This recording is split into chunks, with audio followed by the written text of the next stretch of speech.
si tu prends le E, le début là, ça veut dire l'existence. Donc, tu peux changer le petit E en grand E. Le grand E qui renvoie à l'existence. Tu vois un peu, non? Voilà. Bon, dans la franc-maçonnerie, on te dit le grand E, c'est Satan. C'est le grand architecte, c'est celui qui, c'est Dieu même. On le renvoie à Dieu. Donc, quand tu es un, on dit, voilà pourquoi on dit être humain. Donc, l'humain a réalisé qu'il est l'être. Donc, il faut juste renverser cette équation. Voilà. Donc, quand l'humain réalise qu'il est l'être, tu vois un peu, il entre dans la dimension de possession. Est-ce que vous voyez un peu? Dans la dimension de possession, c'est pourquoi on nous dit que l'Éternel a tout. Il a tout fait venir à l'existence. Est-ce que vous voyez un peu? Donc, c'est à ce niveau-là. Donc, ce qui fait en sorte que la dimension du riche est une dimension accessible à tout être humain. Et quelqu'un m'a posé la question, comme je vous parlais de ce monsieur, ici au Cameroun, dernièrement, il n'y a pas 2 jours, il me dit, monsieur Béranger, j'ai écouté cet enseignement, mais je voulais savoir, quand vous dites on peut créer à partir de rien, ça veut dire quoi concrètement? Tu vois, c'est un haut fonctionnaire de l'État. J'ai répondu au monsieur, c'est que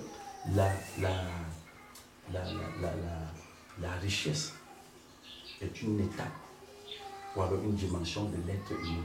Parce qu'il y a la pauvreté, il y a le moyen et il y a le riche. Bon, maintenant, à quel niveau on trouve ces 3 dimensions? C'est dans l'esprit de l'être humain. Pourquoi je dis que tout le monde peut être riche? Parce que tout le monde a d'abord l'esprit. Il est esprit. Vous comprenez un peu? Donc, notre esprit est le premier actif. Il faut bien comprendre ça. L'esprit de l'être humain, c'est le premier actif d'un être humain. Parce que dans la société où nous vivons, le riche est défini comme quelqu'un qui a beaucoup d'actifs. C'est-à-dire des maisons, des terrains, des voitures, les terrains de golf, les compagnies. On dit qu'il est riche. Les sociétés. Bon, maintenant, il y a le premier actif d'un être humain, c'est son esprit. Mais maintenant, l'esprit là peut lui être utile à quel niveau? S'il est bien entraîné. Si son esprit est bien entraîné. Voilà pourquoi tu vois le deep state, c'est-à-dire que le gouvernement profond, qui est caché derrière tous les autres petits États là, d'autres gouvernements là, a bien compris ce jeu et dit dans l'organisation du monde qu'il faut dire aux gens, dans les écoles, dans les centres de formation, que la richesse, c'est les voitures, la richesse, c'est les maisons. Vous voyez un peu, non? La richesse, il faut se battre, il faut travailler dur pour les avoir. Alors, au fur et à mesure que tu penses comme ça, que tu fonctionnes comme ça, tu t'uses. Parce que tu vas contre toi-même. Vous voyez un peu? Parce que, et il est bien clair qu'on voit bien que le riche, lui, il ne se bat pas pour posséder. Vous voyez un peu? Et comme je dis que chacun de nous possède l'esprit, et que l'esprit est le premier actif d'un riche. Son premier actif, ce n'est pas sa voiture, ce n'est pas son terrain de golf, ce n'est pas ses puits de pétrole, c'est son esprit. Donc, ça fait en sorte que, comme tout le monde est esprit d'abord, si son esprit est entraîné correctement, éduqué, il va exprimer la dimension du riche. Les gens qui lisent la Bible, par exemple, il est écrit dans la Bible que l'Éternel prend Adam, il le met dans le jardin de l'Éden. Il dit quoi? Il dit, je vais voir comment il va cultiver le jardin. Tu vois, il dit, il observe.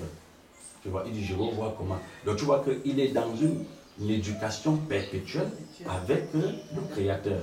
Voilà. Maintenant, pourquoi l'esprit? Parce que c'est l'esprit qui crée. Vous voyez un peu? C'est l'esprit qui crée. Ce n'est pas l'argent qui crée la richesse. C'est l'esprit qui crée la richesse. Je veux bien qu'on comprenne ça. Ce n'est pas l'argent qui crée. D'où tu as dit à ce monsieur que... Oui. Le premier actif, c'est son esprit. Donc on peut créer à partir de rien. Voilà. Donc on ne crée pas à partir de l'argent. On crée à partir de rien. Je vais vous donner quelque chose. Depuis un certain temps, tu vois, j'observe dans mon esprit, tu vois, la relation que je peux avoir avec l'argent. Tu vois, tu sens, tu veux sortir l'argent pour faire quelque chose, mais tu écoutes une partie de toi qui te dit, l'argent va finir. Tu veux poser un acte, tu écoutes une partie de toi dire, c'est un risque que tu prends. Tu vois un peu? Tu veux investir, tu écoutes une partie de toi qui te dit que c'est trop risqué. Est-ce que le retour serait comment? Donc, mais je vous dis quelque chose. le plus grand risque, c'est de ne même pas investir. Donc le risque, ce n'est pas quand on investit. Le plus grand risque, c'est de ne pas investir. Parce que quoi? Parce que comme je disais, puisqu'on est esprit, la dimension de l'esprit, c'est que dans chaque acte que je pose, je veux bénéficier quelque chose. Pourquoi? Parce que la notion de perdre, je n'ai pas la même définition de perdre que le petit peuple.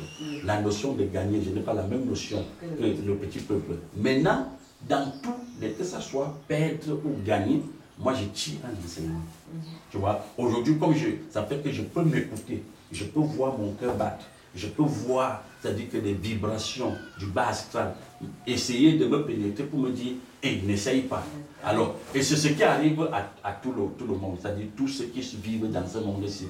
Ils veulent poser un acte, ils veulent poser un acte et avancer.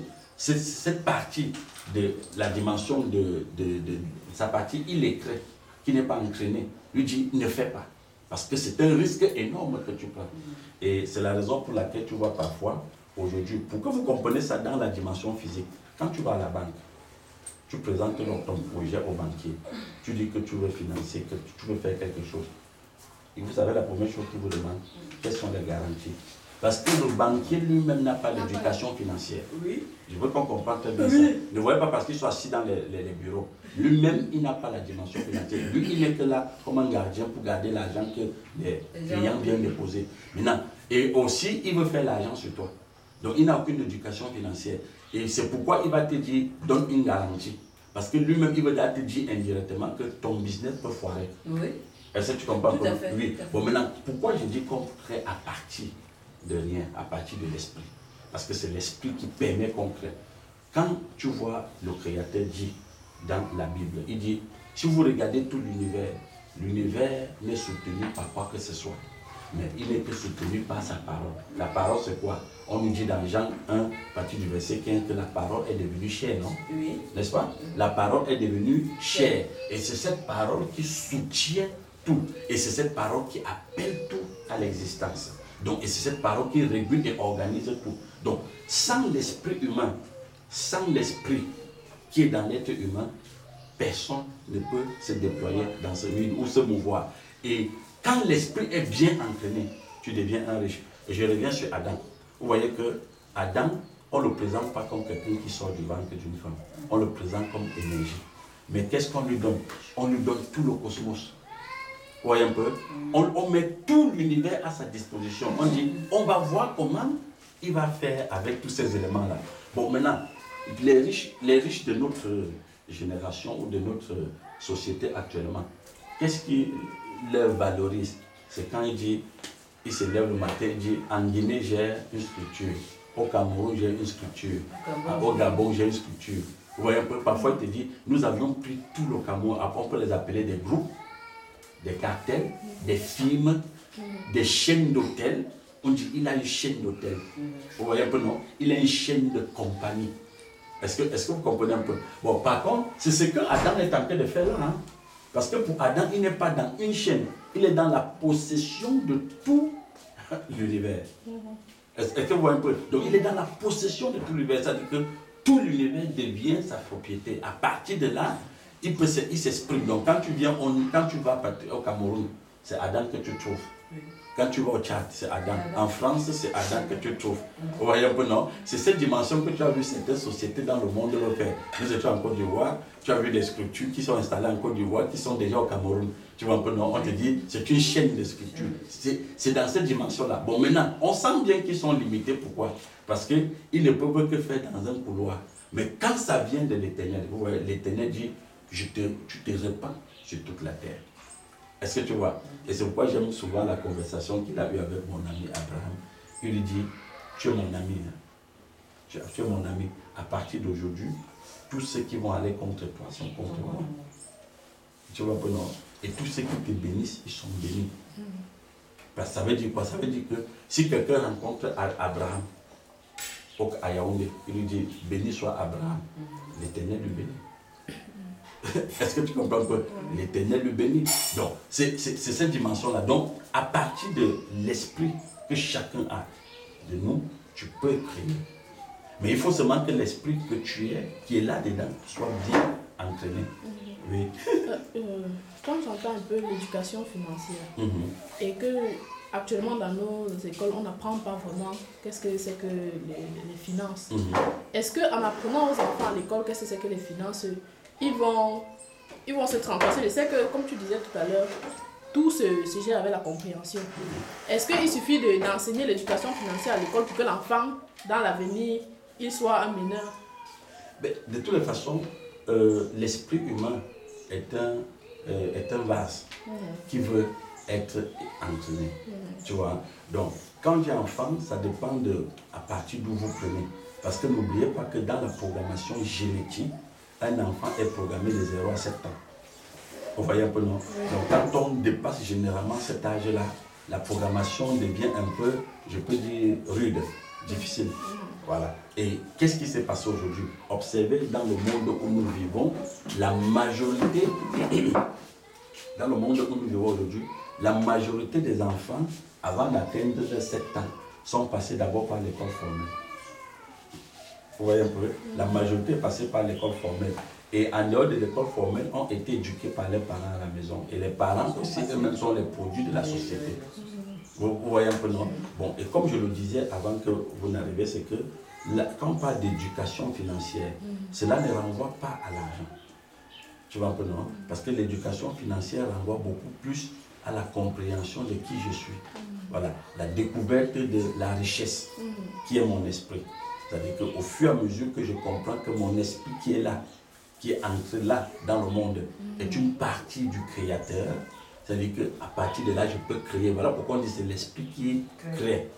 Vous voyez un peu, non? Maintenant, toi qui as commencé à comprendre ces choses-là, tu peux donner des pistes. Tu peux donner des pistes aux gens qui sont autour de toi. Vous voyez un peu, non? Mais leur construction viendra beaucoup plus dans leur expérience. Vous voyez un peu, non? C'est pourquoi je suis d'accord avec toi que je peux rabâcher à un enfant ce que je comprends. Tu vois, que ce soit dans un centre de formation ou dans une école, mais cet enfant-là ne prend rien de ce que je suis en train de dire. Pourquoi? Tout simplement parce qu'il écoute, mais il n'a pas un vécu. Vous voyez un peu, non? Parce que c'est dans le vécu que chacun découvre cette dimension, ces 3 dimensions de lui, c'est-à-dire le pauvre, le riche et le moyen. Vous voyez tout à l'heure, je vous disais, pas plus tard que hier, j'écoute en moi que si tu poses tel axe risqué, et je réponds à la voix que, mais le plus grand risque, c'est de ne pas poser l'acte. Vous voyez un peu? Pourquoi les gens aiment gagner? Pourquoi il y a les comptes d'épargne? Comme tu parles de l'argent. Parce que le banquier, qui n'a aucune éducation financière, dit à ses clients que pour que tu sois riche, épargne l'argent et que la banque va te reverser quelques parties à la fin d'année. On te parle de parts.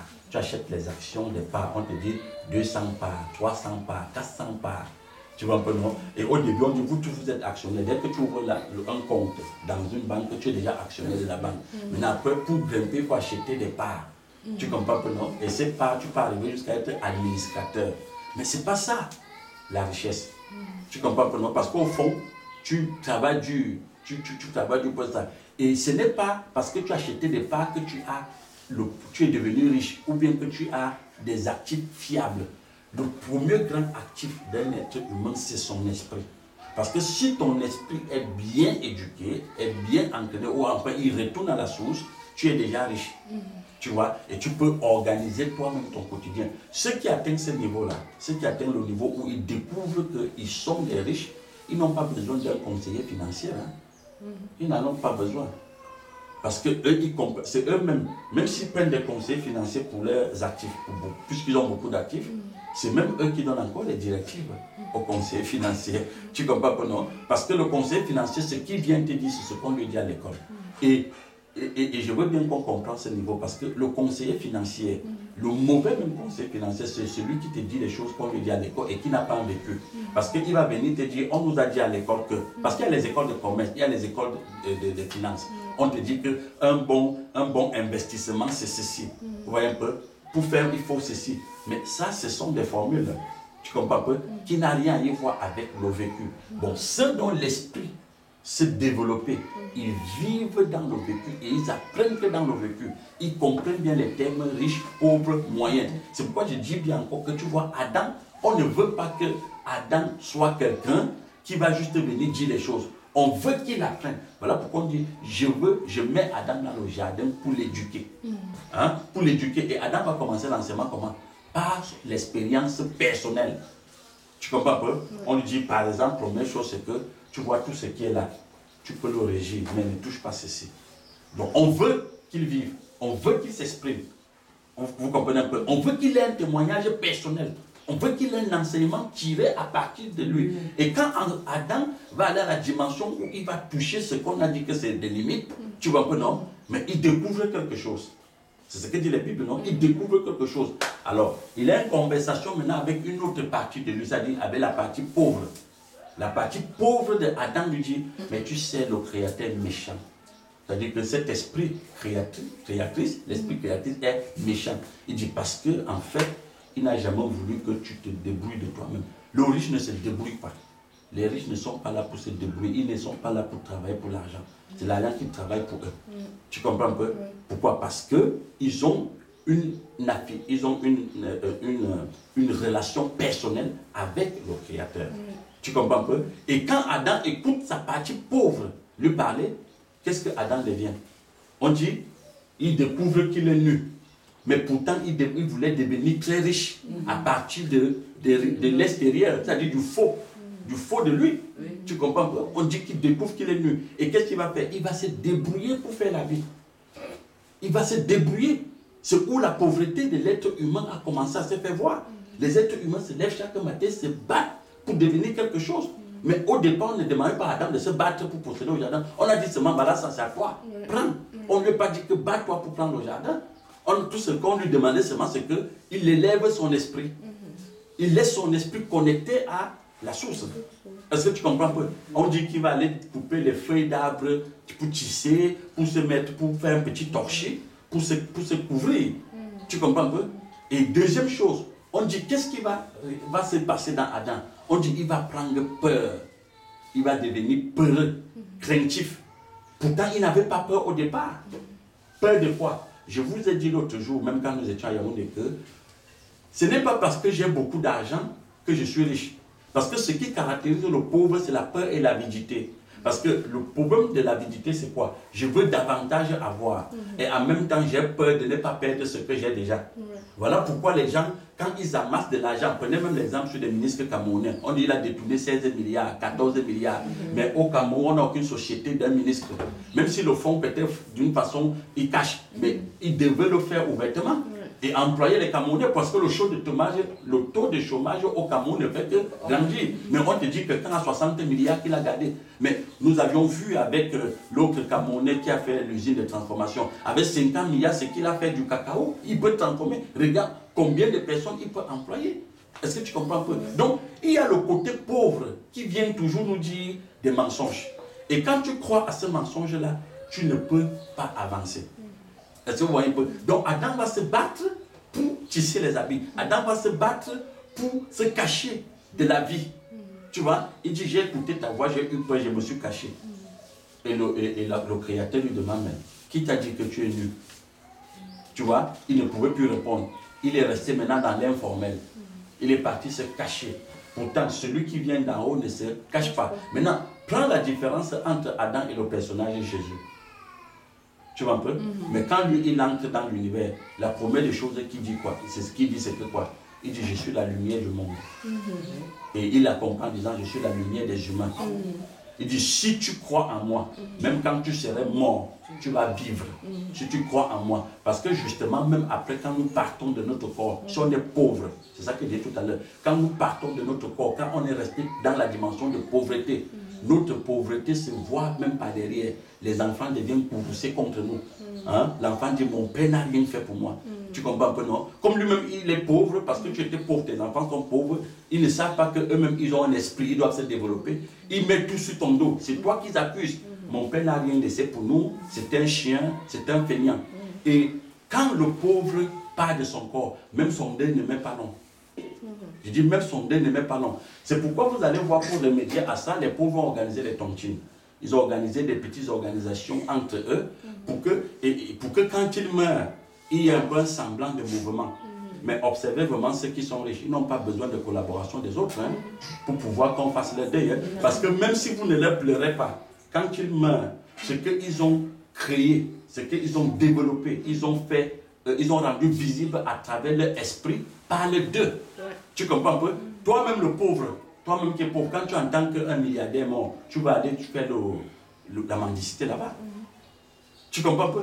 Toi-même tu t'habilles, tu dis je m'en vais au deuil de tel. Est-ce que tu comprends un peu? Donc c'est à ce niveau-là. Donc ça c'est sur le plan physique. Sur le plan physique, la société nous enseigne tous les jours. Quand on dit que quelqu'un a les éléments extérieurs, quand il part, ces éléments extérieurs parlent de lui. Tu comprends un peu? Donc pourquoi ça montre que ce que nous avions fait venir à l'existence, c'est une partie de notre esprit. Comme l'esprit est éternel, il ne meurt pas, on peut parler de toi. Est-ce que tu comprends? Mais quand tu es resté que ton esprit s'est enfermé, tu n'as que vibré à la dimension du pauvre. Même quand tu sors de ton corps, tu pars, ta mémoire est effacée. Et c'est comme ça que même de l'autre côté, tu deviens fainéant. Tu es toujours pauvre. Est-ce que tu comprends? Hier, nous étions éveillés avec toi. Et quand tu me disais, sûrement l'esprit du monsieur là tourne là. Et tu sais, ce que je ne t'ai même pas dit ça. Ce que j'ai vu dans mon esprit, c'est qu'il regarde autour de lui, il voit tous ceux qui sont là. Il dit, mais donc tel, c'est comme ça qu'il me voyait. Après, il s'est dit, mais comme il a commencé à construire ses appartements qu'il n'a pas fini, il dit, mais je n'ai pas pu finir les appartements. C'est ça qui lui préoccupe. Il est parti avec l'image de ses appartements qu'il n'a pas fini. Tu comprends? Bon, maintenant, celui qui parle de son corps, et ce n'est que la maladie. Il a vécu 140, 60 ans sur la terre. Il n'a que pleuré les maux de tête, il a pleuré les maux de ventre, il a pleuré l'aveuglement, il a pleuré tous les jours qu'il n'a pas mangé. Vous pensez qu'il sort de là, il fait quoi? Mais c'est ça qui le suit. C'est pourquoi, chez les Bamileke, quand on fait les coutumes, on dit si quelqu'un meurt par accident, on dit son coutume est violent. Tu vois, il faut tout faire pour chercher sa tête. Parce qu'on dit il est mort d'une mort violente. Parce que comme il est parti là, il est parti dans la douleur. Donc si son coutume t'attrape, vous avez douleur. Je vous dis la vérité, ceux qui ont fait les coutumes, oui, savent ça. Quand quelqu'un mourait par accident ou par guerre, dans la guerre, on faisait tout pour chercher, je cache pas tout, on fait tout pour chercher son crâne, pour trouver un successeur rapidement pour lui. On dit, ce monsieur mort par accident. Et on te dit, le coutume de l'accident est très dangereux. Vous voyez un peu, c'est tout simplement pour dire que ce qu'il était, ces dernières images l'ont accompagné. Et on a vu que Adam, pour revenir sur Adam, il a eu la chance. Que on te dit, je pense que c'est dans Matthieu chapitre 1, on dit Adam va devenir fils de Dieu à la fin. Il s'est reconverti très vite. Tu comprends un peu? Il est rentré dans la dimension qui était prévue pour lui. Parce que quand il a écouté son côté pauvre, sa dimension pauvre, il est resté un gars frileux. Et observez bien, comme je vous dis que ce que vous êtes, votre premier actif, c'est votre esprit. Regardez comment votre esprit crée. On te dit, il crée même jusqu'aux enfants que vous donnez, vont avoir cette répercussion. C'est pourquoi j'ai parlé de la programmation génétique. Vous voyez, quand Adam fait des enfants, on te dit Caïn et Abel. Et tu vois, un parmi eux, c'est son côté pauvre, qui est Caïn, qui s'exprime. Et regardez comment il s'exprime violemment. Abel est son côté riche. Et observez l'attitude d'Abel. Abel aime toujours donner. Il aime partager. Parce qu'il comprend bien que tout est à lui. Mais ce n'est pas par force qu'il a obtenu. C'est pas le Créateur. Et quand quelqu'un comprend que tout ce qu'il a vient du Créateur, il ne va pas demander qu'il casse son derrière. C'est pourquoi il y a les conditions. Hein? Les conditions, c'est parce qu'ils pensent que c'est eux qui se sont battus pour avoir. Mais quand tu sais bien que ça vient du Créateur et ton esprit a été entraîné, tu ne peux pas demander à l'autre que pour qu'il travaille avec toi, tu casses son derrière. Ça n'a rien, ça n'a pas de sens. Voilà. Donc les conditions que vous voyez dans le monde là est un signe que ces gens-là sont pauvres. C'est dans la dimension de la pauvreté qu'ils se déploient tous les jours. Malgré que vous les voyez avec des structures, mais ils sont dans la pauvreté extrême. Donc ils s'imposent dans les conditions, parce qu'eux-mêmes ils sont conditionnés. Le riche est libre. C'est un esprit libre. Vous comprenez un peu? C'est pourquoi le Christ disait que quand tu es né de nouveau, tu es comme le vent. Vous voyez un peu, tu es libre. Tu comprends? Le Christ donne sans condition. Le Christ donne sans condition. Il dit le plus grand c'est celui qui sert. Mais dans notre société, on dit le plus grand c'est celui qu'on sert. Vous voyez comment les mots changent, les thèmes changent. Vous comprenez un peu? Par contre, pour le Christ, comme il est riche, mais c'est lui qui sait les autres. Parce que c'est aux riches de donner, c'est aux riches de partager. Vous comprenez un peu? Mais dans la dimension du pauvre, on dit prenez aux riches pour donner aux pauvres. Non, vous ne pouvez pas prendre aux riches pour donner aux pauvres. C'est aux riches qui donnent. Ils donnent volontairement. On ne l'impose pas ça. On ne l'oblige pas. Vous comprenez un peu? On ne l'oblige pas à donner. Alors, et le riche, quand il part de son corps, même ses enfants ont un souvenir de lui. Vous comprenez un peu? Si on revient même sur... s'il n'a pas laissé les éléments matériels. Oui, parce que justement, je voulais me dire, si on revient sur notre ami, par exemple, comme les Jacob, par exemple, que j'aime beaucoup bien, tu vois que le souvenir de Jacob pour Joseph, c'est la richesse. Voilà pourquoi on dit, Joseph va s'arranger que le funérail de son père ne soit pas n'importe quel funérail. Pharaon va assister à ce funérail. Pharaon va assister au funérail. Tu comprends un peu? Rien ne l'obligeait à venir. Mais c'est parce que c'est une famille des riches. Vous comprenez? C'est une famille des riches. Quand on regarde les jumeaux, même, c'était les jumeaux, celui qui a trompé son frère. Oui, Jacob et... Tu vois, quand son père a béni, il n'a pas dit que je te laisse mon terrain qui est... Non. Il a dit, tu vas tout prendre. Oui. Parce que, et ça nous ramène dans les nombres. Les riches ne sont pas faits à partir des nombres. Ils sont faits à partir de l'existence, c'est-à-dire de la vie. C'est la vie qui les rend visibles. Donc, tout ce qui existe est aux riches. Tu comprends un peu, non? Donc, c'est pourquoi quand on bénit Jacob, on ne lui dit pas que tu vas prendre ci, tu vas prendre ça et tu vas laisser. Parce que quand son frère rentre voir son père, il dit, donc tu n'as béni moi aussi, mon père dit, je n'ai plus rien. Je lui ai tout donné. Et je lui ai même dit que les enfants de tes enfants vont être soumis à lui. Bon, ça veut dire quoi? Ça veut dire que, parce que si on dit que le monde a vu le jour à partir de ces gens-là, ça veut dire que tous ceux qui ne seront pas dans la dimension de Jacob seront esclaves. Vous comprenez un peu? Donc, Ésaü que vous voyez là, c'est la dimension du pauvre. Tu vois? Ou la dimension du moyen, parce qu'on dit qu'il avait aussi quelques éléments. Donc, il peut avoir quelques éléments, il est dans le moyen, mais il n'a pas l'éducation financière. Et comme tu as donné l'exemple, qui est un très bon exemple, regardez bien l'attitude de Jacob. Jacob ne sortait pas pour chercher les habits pour porter sur lui, pour se battre, pour créer quelque chose. Il cultivait son esprit.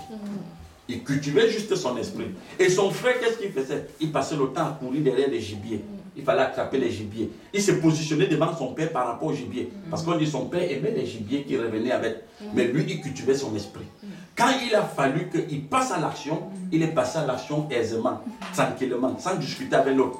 Frère, tu vois, et quand tu regardes même, si à notre époque, si ton père t'appelle et te dit que bon, je vais te donner mes biens, je te donne vraiment la paix, je te donne de dominer sur les gens, mais tu vas lui dire que je fais quoi avec? Je fais quoi avec? Oui. Parce que c'est les mots. Oui, ce n'est que des mots. Ce n'est que des mots. Mais pour le petit peuple, le pauvre, lui veut voir la maison. Il veut voir la voiture. Ne dis pas à un enfant aujourd'hui que mon fils était béni. Il te dit, papa, si tu m'as donné l'argent, donne-moi l'argent, donne-moi la maison. C'est ça le problème de l'école. C'est l'école et la société dans laquelle nous sommes entrés qui a conditionné les gens comme ça. Mais frère, pour dire ça à un enfant, il faudra que l'enfant ait la compréhension. Mais c'est pourquoi je dis bien que nous qui comprenons, nous devons programmer nos enfants. Enfin, on doit commencer à entraîner l'esprit dès maintenant. Oui, que toi tu es. Parce que chacun ne donne que ce qu'il est. Chacun ne donne que ce qu'il est. Tu comprends pas, non? Je disais que tu peux être au cadre de l'État. Tu peux amasser comme les Ésaü ont amassé. Mais tu es pauvre ou tu es moyen. Pourquoi? Parce que tu n'as pas atteint cette troisième dimension. Tu comprends pas? Tu n'as pas atteint cette troisième dimension. Peut-être pour sortir de la dimension du riche, par exemple. Tu vois, comme tu as bien si dit, on ne dit pas à Jacob, je te donne seulement ceci. On dit, je te donne tout. Regarde David. Pour que David devienne puissant, tu vois, il passe de la première onction. La première onction lui donne possession sur une certaine dimension. Et il ne peut pas aller à la deuxième. Il faut qu'il entre dans la deuxième onction pour avoir domination sur un certain niveau. Quand il entre au troisième niveau, on dit, David soumet toutes les nations de la terre qui sont autour de lui à l'Éternel. Pourquoi? Parce qu'il est riche. Il atteint la troisième dimension de son être, qui est la richesse. Tu comprends un peu? Il l'organise. Et qui est différent de M. Bush qui disait aux gens que we are going in war and every country who are not with us is against us. Non, ce n'est pas ce que David faisait. David soumettait les gens par la parole, par son mode de vie. Tu vois, c'est vrai qu'il y avait les guerres, mais il le faisait. Vous comprenez un peu? Donc c'est cette dimension. Le riche, c'est quelqu'un qui il a compris que s'il n'y a pas la source, il n'est rien.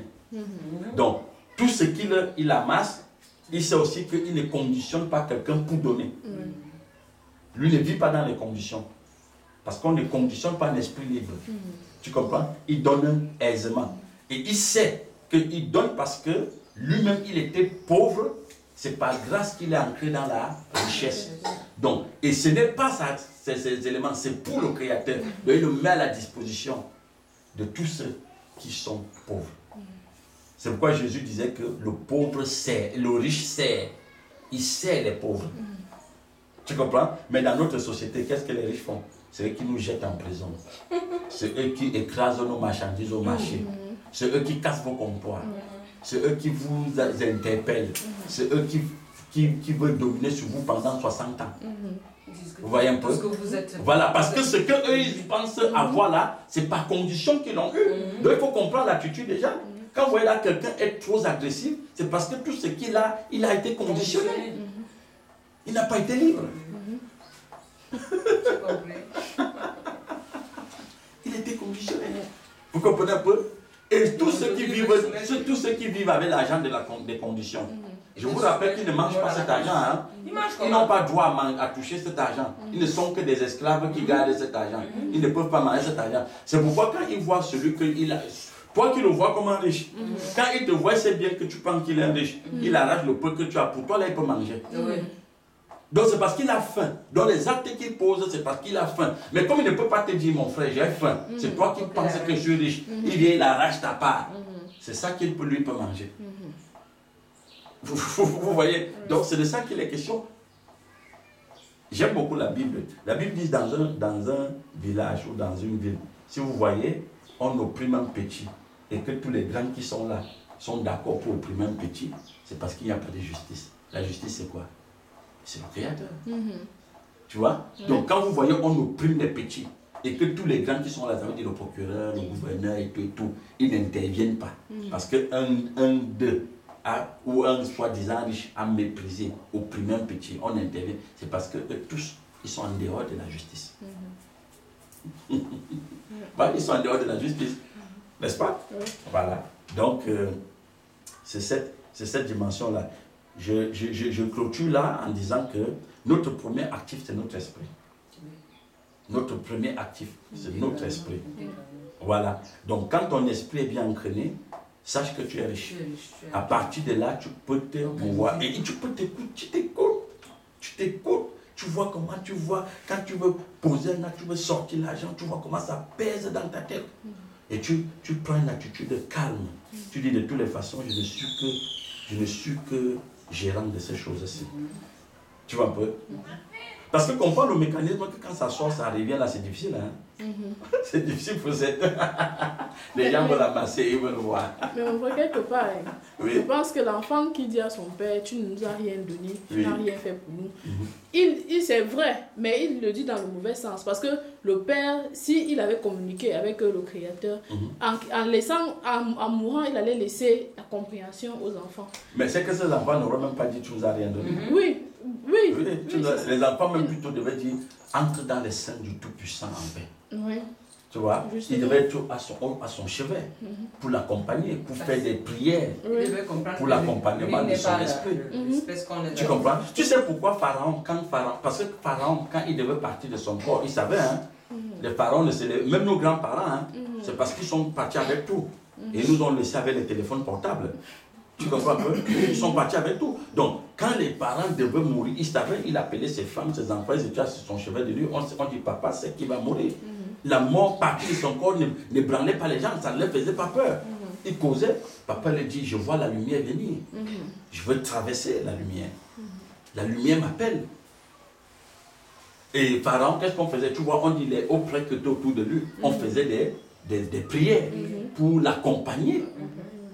Et quand il parle là, il parle tout dans sa tête, il est Pharaon. Hein. Voilà pourquoi on dit, quand il fermait les yeux, on dit quoi? Les hauts prêtres disent, c'est-à-dire que Ra, le Dieu de la lumière, du soleil, l'a reçu. Il a traversé de l'autre côté pour aller être toujours un intercesseur pour nous. Tu comprends un peu? Pour aller toujours intercéder pour nous. J'avais fait un film américain où on dit, après on montre un flash dans l'espace. On dit Hitler est le représentant des humains sur la Terre. Et puis il y a, je pense, le directeur de la CIA qui dit, mais si c'est Hitler qui représente les humains là-bas de l'autre côté, c'est dangereux. C'est parce que c'est un psychopathe. Est-ce que vous voyez un peu? Donc ça devient trop compliqué, ces histoires-là. Donc pour dire bien qu'on ne peut pas laisser un maniaque de guerre aller représenter les humains de l'autre côté. Pour dire quoi? Que quand même il part de son corps, il est ce qu'il était ici. Oui. Vous voyez un peu? Il faut se réveiller. Il faut se réveiller. L'esprit doit se réveiller. Parce que ce qui est bien, c'est que nous partons avec ce que nous sommes ici. Nous partons avec ce que nous sommes ici. Parce que c'est l'esprit qui part, non? Donc l'esprit qui est joyeux ici, qui est content, qui est riche, il retourne à la richesse. Il ne va pas être frileux. Vous vous souvenez souvent des témoignages, on dit, on a pris quelqu'un dans nos femmes là, mais comme il était toujours peureux, craintif, il revient dans tes rêves et te dit, je souffre beaucoup où je suis. Pourquoi ils sont toi qui dis qu'ils souffrent? Personne n'est venu dire qu'il est bien où il était. Non. Mais parce qu'il est parti païen. C'est juste une façon de parler. Hein? C'est parce qu'il est parti dans les ténèbres. Donc il souffre là où il était. Et on dit non, on l'a vendu. On ne l'a pas vendu. C'est qu'il est parti dans la dimension de sa pauvreté. Donc il est parti et il rencontre toujours la pauvreté là-bas. Donc c'est très important. Soyez toujours joyeux. Parce que vous aviez la richesse en vous. Vous aviez la richesse en vous. Voilà. Donc on crée à partir de rien. Et notre esprit est notre premier actif. C'est l'actif le plus puissant que chacun de nous possède, l'esprit de l'être humain. L'actif le plus puissant. Donc c'est un peu ça. Voilà.